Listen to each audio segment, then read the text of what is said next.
स्वयं करेंगे, स्वयं करेंगे, स्वयं करेंगे। Adishakti films, music by Roshan Singh.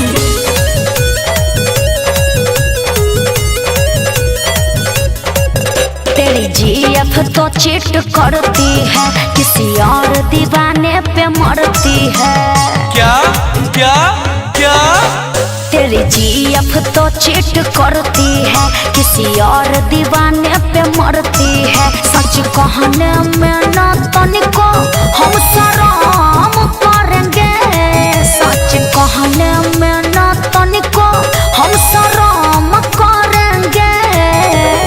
मजनूगण कृपया ध्यान दे, आप लोगों की लैला में कोई दूसरा छैला छेद कर रहा है। अपने सामान का सुरक्षा स्वयं करेंगे, हाँ। स्वयं करेंगे। अपने सामान का सुरक्षा स्वयं करेंगे, स्वयं करेंगे।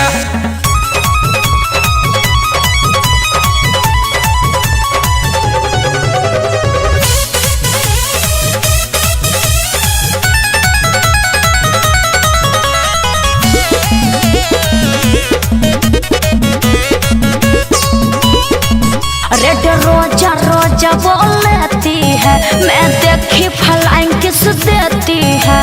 मुआ, मुआ, मुआ।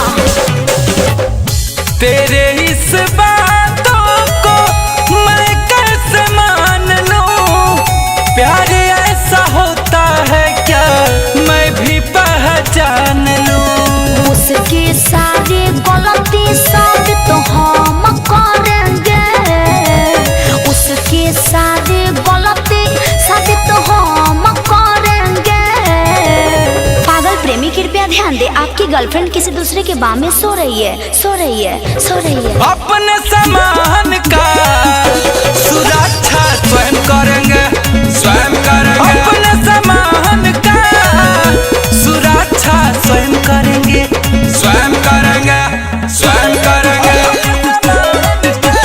स्वयं करेंगे।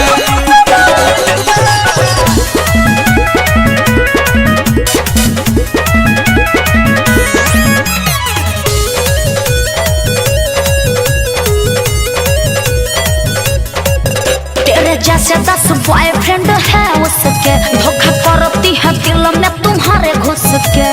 कुछ समझ में आया? मेरे मोहब्बत में कसम कितनी खाई है, सब झूठ है। गुंजन अखिलेश को सबक बढ़िया सिखाई है। मेरे से कर लो प्यार, साथ हरदम रहेंगे। मेरे से कर लो प्यार, साथ हरदम रहेंगे। पागल लड़की कृपया ध्यान दे, अपना दाल ना गलाएं। प्लीज ना। अपने सामान का सुरक्षा स्वयं करेंगे, स्वयं करेंगे। अपने सामान का सुरक्षा स्वयं करेंगे, स्वयं करेंगे। Presented by Adishakti films.